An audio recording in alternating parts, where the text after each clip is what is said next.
हे साथीहरु welcome to my mini blog. आज चाहिँ माघे संक्रान्तिको दिन है, माघे गते।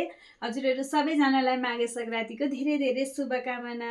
अनि मैले चाहिँ हिजो तिलको लड्डु चाकुहरू केही पनि बनाउन पाएको थिइनँ, मेरो अफिस थियो, त्यसैले आज म यहाँ चाकुको लागि बदाम भुट्दैछु। यहाँ चाहिँ म अलिकति नरिवल कोरेर हालेको पनि एकदम मनपर्छ मलाई चाहिँ चाकुमा। हजुरहरु कसरी बनाउनुहुन्छ कमेन्टमा भन्नु होला है। म चाहिँ अलिकति नरिवल पनि कोरेर राख्छु, एकदमै मिठो लाग्छ मलाई चाहिँ। थोरै नरिवल थोरै बदाम। यहाँ चाहिँ मैले थोरै नरिवल कोरेर भ्याइसकेको छु। अनि यहाँ चाहिँ थोरै नरिवल काटेर भरे माथि चाकुको माथिपट्टिबाट सजाउनको लागि।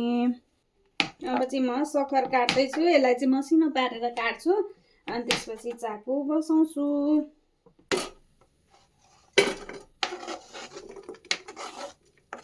मैले चाहिँ सखरलाई बसालिसकेको छु अहिले चाहिँ पेनमा। अब थोरै पानी राख्दैछु, किनभने पानी राखेर यसलाई मजाले पगाल्ने, त्यसपछि छान्ने अनि फेरि म बसाउने छु छानेर। अब चाहिँ म यो सखर पगालेकोलाई छान्दैछु, किनभने यहाँ हाम्रो सखर सबै सफा हुन्छ भन्ने हुँदैन नि त। सखरमा एकदम खोर पनि हुन्छ, कुनै सखर सफा पनि हुन्छ, त्यसैले म यो सखर छान्दैछु। अब चाहिँ म यो चाकुमा थोरै घिउ, 1 चम्चा जति घिउ राख्दैछु। अब यो घिउ राखेर पनि मजाले पेल्छु। अब हाम्रो चाकु चाहिँ रेडी हुन आँटिसकेको छ है साथीहरु। अब चाहिँ म चाकु खन्याउने थालमा घिउ लगाएर यसलाई म मजाले सबैतिर हुने गरी फिजाउँछु हैन। मेरो ब्रस पनि थियो छन चाहिँ साथीहरु, ब्रस चाहिँ कहाँ पुगो। यसो गर्यो भने चाहिँ भरे चाकु एकदमै सजिलोसँगले निकाल्न सकिन्छ। अब चाहिँ म यसमा थोरै नरिवल एड गर्दैछु, यति चाहिँ भरे माथिपट्टि गार्निसिङको लागि। अनि अब थोरै बदाम पनि एड गर्दैछु। अब चाहिँ हाम्रो चाकु एकदमै रेडी भइसकेको छ। अब चाहिँ म यो थालमा सबै खनाउँदैछु।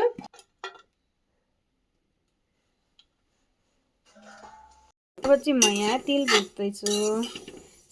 अब चाहिँ हाम्रो तिल भुटिसकेको छ हैन। यस्तो भएको छ, हल्का रातो रातो भएको छ नि त, त्यही भएर तिल भुट्यो भनेर थाहा भयो। पटट पनि गरेर उछिटिन्छ भुटेपछि चाहिँ। अब चाहिँ म ग्यासको फ्लेम अफ गर्दैछु। यसमा चाहिँ म थोरै घिउ एड गर्दैछु हैन। अब चाहिँ म यसमा थोरै तिल एड गर्दैछु।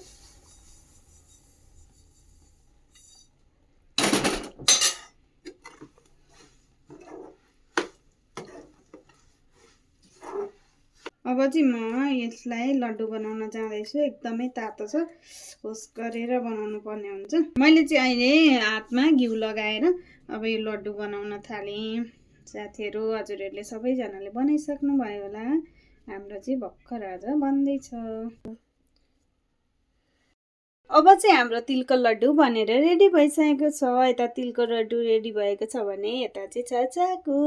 हजुरहरुलाई मेरो भिडियो कस्तो लाग्यो, मन पर्यो भने चाहिँ लाइक, शेयर एन्ड सब्स्क्राइब गर्न नभुल्नु होला। हजुरहरुलाई अन्तिममा पनि माघे संक्रान्तिको धेरै धेरै शुभकामना छ। Bye bye.